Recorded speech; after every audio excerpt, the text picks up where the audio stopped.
Nesse vídeo você vai entender por que é importante você montar boas posições em bons ativos, principalmente quando o mercado está batendo neles. Minerva se tornou a maior posição da minha carteira graças ao mercado. Muito obrigado. E aí agora os caras soltam um resultado desse aqui. Sem mais enrolação, vamos para a análise do segundo trimestre de 2025 da Minerva. Começando aqui pelo release, os caras já lançaram aqui, ó, um bifão, perdão aí aos veganos, tá? Mais um bifão mal passado aqui. Tá bonito, eu já marquei os principais pontos para a gente focar no principal aqui.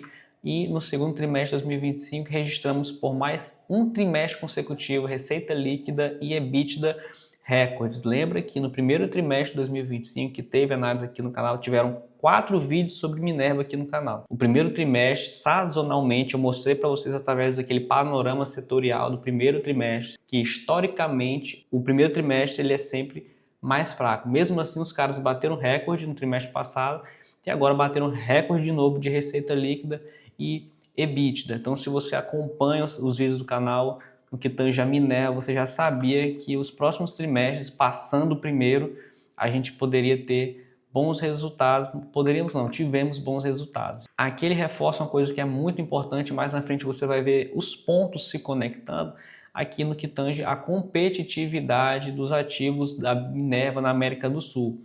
E aqui ele cita que o ciclo pecuário negativo nos Estados Unidos continua limitando a oferta doméstica deles lá. Então eles estão com uns problemas lá no que tange a proteína animal, o que abre espaço para exportadores sul-americanos ampliarem sua participação no mercado norte-americano. Lembrando, os Estados Unidos vai taxar o Brasil, show, mais na frente você vai ver que a Minerva tem operações em diversos países da América do Sul, e essa descentralização que ela tem das operações na América do Sul faz com que ela consiga, né, trabalhar de uma forma mais tranquila com os Estados Unidos, que é um bom cliente da Minerva. Vai taxar o Brasil? Tenta mandar de outro país da América do Sul. Tá com outro problema também? Tem vários países da América do Sul que você consegue fazer envio de carne para o restante do mundo. Então, ó, no que tange a tarifação de Trump, estamos tranquilos, tá? Mais aqui abaixo, no que tange a processos de integração dos ativos da América do Sul, muito importante, aqui é o antes e o depois, né?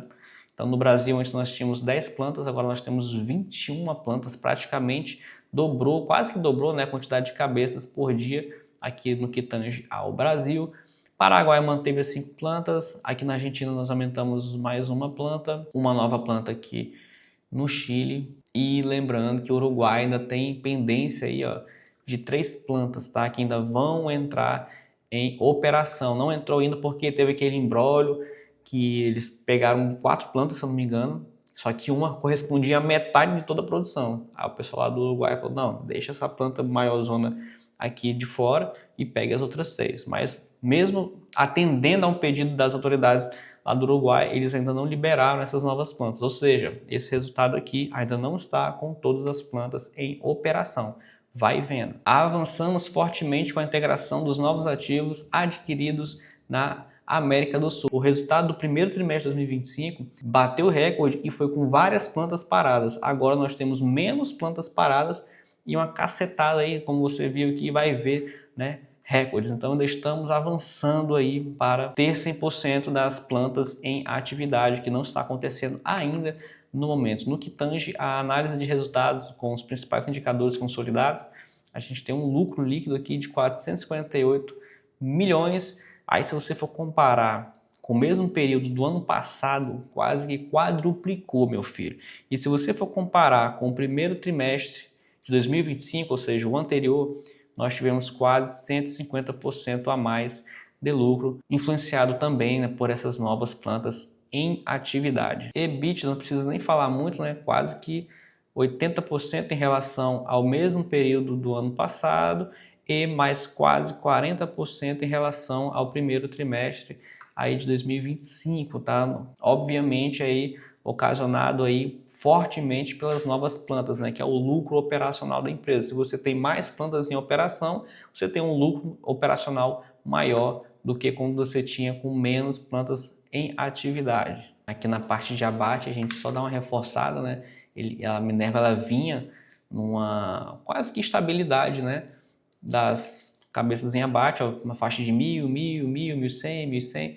Então você vê que a empresa ela tem necessidade de fazer novos investimentos para você sair dessa quantidade, para você ir para um novo patamar.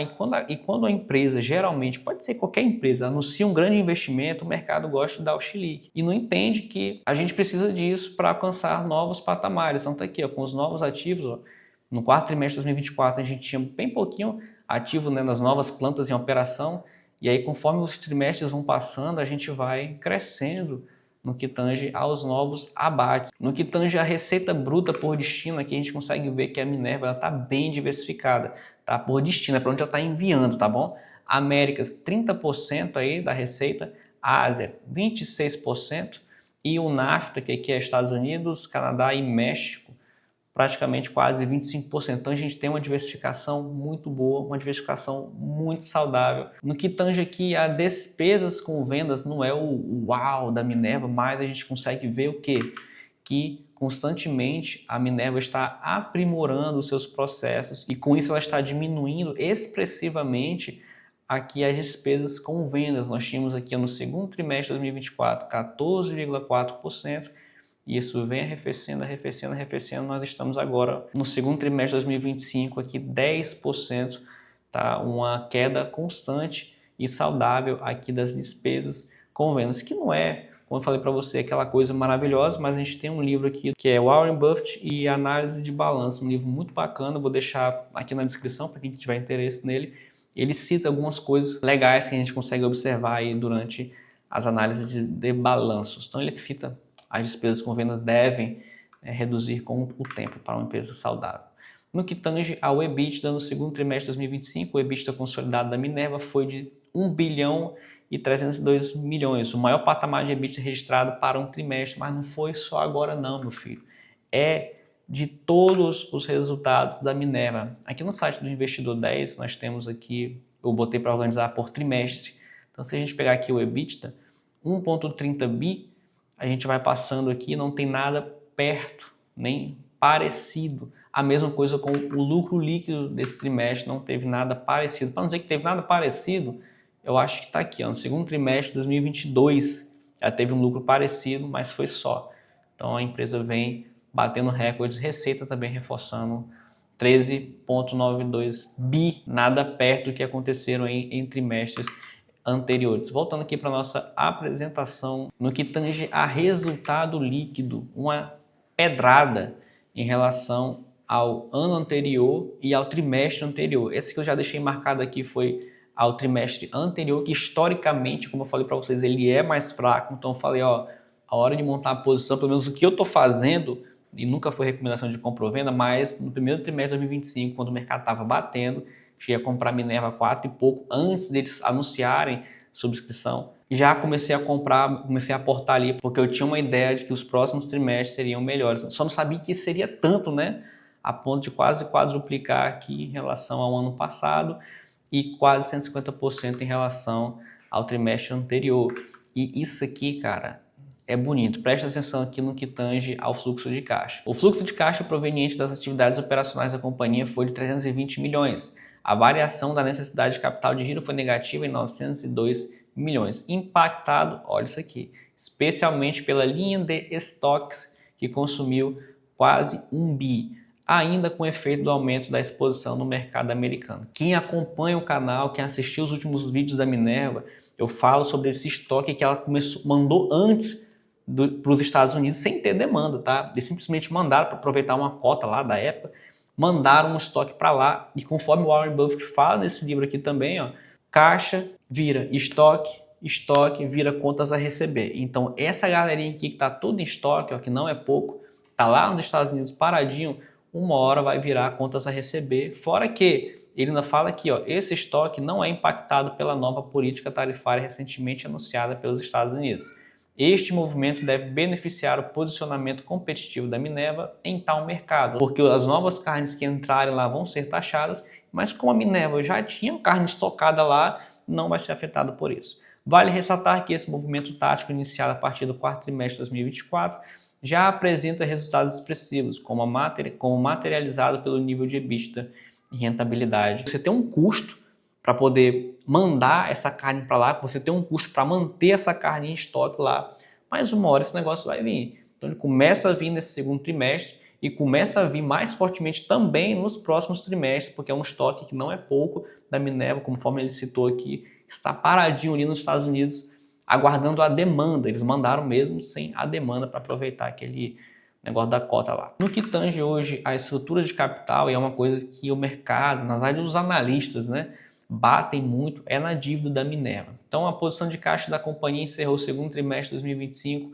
com 12,5 bi, nível suficiente para atender ao cronograma de amortização da dívida até 2028 com tranquilidade. Adicionalmente, concluímos recentemente o aumento de capital privado no montante de 2 bilhões, né, que foi a subscrição que teve agora, com a possibilidade de captação adicional de até 1 bilhão ao longo dos próximos 3 anos, que é o bônus que a gente pode exercer até 3 anos, por meio do exercício mensal dos bônus de subscrição. Aqui, meu filho, quem pegou, pegou, quem não pegou, não pega mais, tá? Foi 100% da subscrição atendida. E mais para frente eu vou te mostrar aqui minha posição em Minerva, e você vai ver como que ela se tornou a maior posição do portfólio. Mas já te adiantando alguma coisa, foi por causa dessa subscrição com bônus aqui.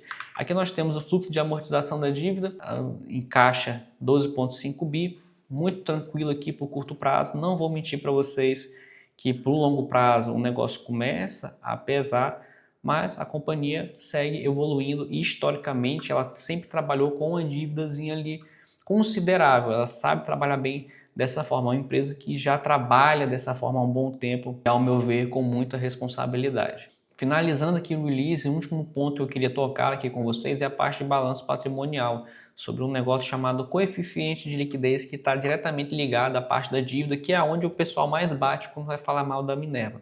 Esse coeficiente de liquidez também está aqui, ó, onde ele cita, eu não conhecia, o Warren Buffett cita aqui no livro dele que ele sempre dá uma olhada nisso. Não é uma coisa que vá, nossa, se tiver X, eu não vou mais comprar essa empresa, mas é uma coisa que você pode fazer sempre que você for olhar a questão do ativo e do passivo da empresa. O que é esse coeficiente de liquidez? Ele é encontrado quando você divide o total ativo circulante pelo passivo circulante. Como assim? O que você quer encontrar? O ativo circulante, ele é tudo aquilo que você consegue transformar em dinheiro em curto prazo, geralmente até 1 ano.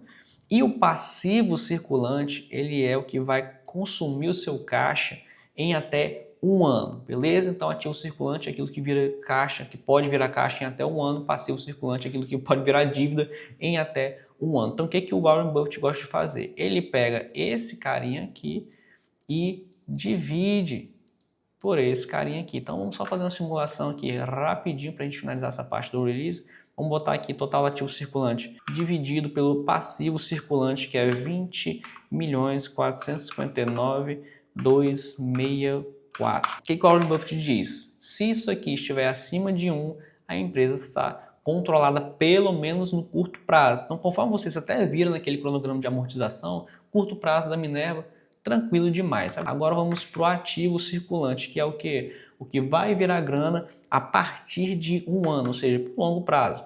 E aí você pega o ativo não circulante, que é 17 milhões, deixa eu copiar logo isso aqui, eu já dou ele aqui direto, dividido pelo total do passivo não circulante, ou seja, aquilo que vai virar dívida a partir de 1 ano, 21.987.121.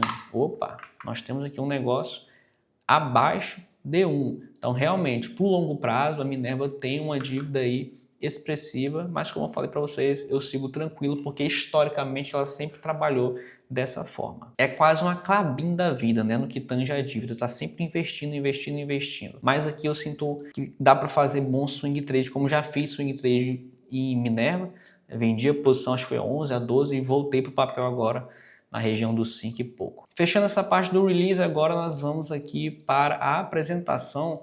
Obviamente vai ser bem mais tranquilo, porque eu sempre gosto de começar pelo release, porque ela tem a informação mais aprofundada. E quando a gente chega na apresentação, que é a apresentação que eles fazem na teleconferência, fica bem mais tranquilo, porque a gente já viu a parte mais difícil do resultado. Eu gosto de começar sempre pelo release. Então você vai ver aqui que eu já falei, ó, sobre aumento de capital, já falei sobre a receita bruta por destino. Aqui no que tange a resultados operacionais e financeiros não vou me aprofundar muito porque foi quebra de recorde por cima de recorde, né? Primeiro trimestre de 2025 já tínhamos o recorde e agora nós passamos 24% desse recorde. Então não tem muito que ficar enchendo linguiça aqui, é recorde por cima de recorde, recorde.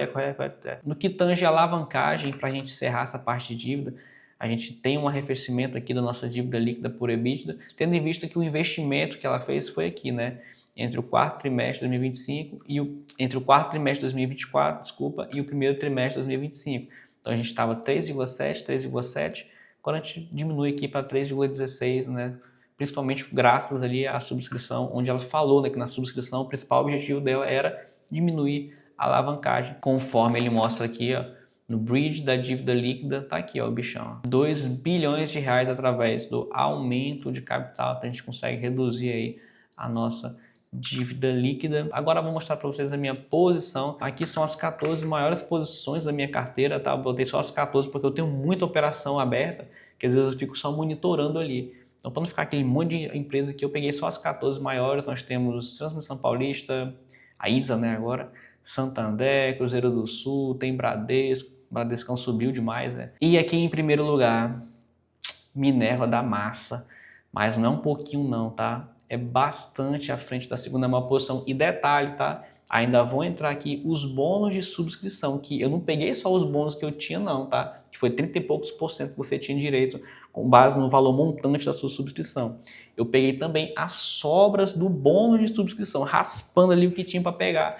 Então a gente ainda deve entrar aqui bônus de subscrição, tá? A gente tem até 3 anos para executar esse bônus a R$ 5,17, independentemente de quanto esteja a cotação de Minerva. E essa posição só foi possível montar porque eu gosto de fazer rotação de ativos. E perceba que eu nunca vendo tudo. Lembra? Quem acompanha o canal sabe, eu realizei um pouquinho de Cogna, porque Cogna era a maior posição da minha carteira. Vendi um pouquinho, peguei esse dinheiro, botei para rodar. Serena, mesma coisa, já foi a maior posição da minha carteira. Vendi um pouquinho, boto o dinheiro para rodar. Então nós tivemos grandes aportes, né, esse ano, que foram justamente em BIF, que claro, foi o maior de todos, praticamente dobrou a posição, mais que dobrou, né? Quando executar os bônus vai mais do que dobrar a posição. E em Minerva também teve aporte. Minerva, olha, começa com M aqui, né? MRV, que foi o segundo maior aporte desse ano, pesado. Tudo isso graças ao mercado, né? Porque o valor da subscrição ela é com base nos últimos X dias de negociação. Então, como a cotação já estava baixa, venha cá, vamos fazer o preço da subscrição com base no valor de mercado, né? no valor da média da cotação. Aí vem um preço desse absurdo. Na minha opinião, R$5 em Minerva tá de graça. A última vez que eu fiz swing trade nela, eu comprei a 7 e consegui fazer um bom swing trade, acho que foi a 11, 12. Imagina comprando a 5. Eu comprei a 4 também, antes deles anunciarem, não sabia que eles iam anunciar a subscrição. E você me diga aí se você aproveitou essa subscrição, se você vai aproveitar o bônus. Quem comprou Minerva, agora é só relaxar. Curto prazo tem oscilação? Tem oscilação, é normal. Se você pegar um gráfico de um ativo, ali a variação por horas ou por dia, você vai ver que é um negócio, parece um eletrocardiograma. Se você pega o médio a longo prazo, é tranquilidade, tá? Quem pegou aqui, relaxa, fica de boa. Eu vou ficar de boa agora, vou executar meus bônus.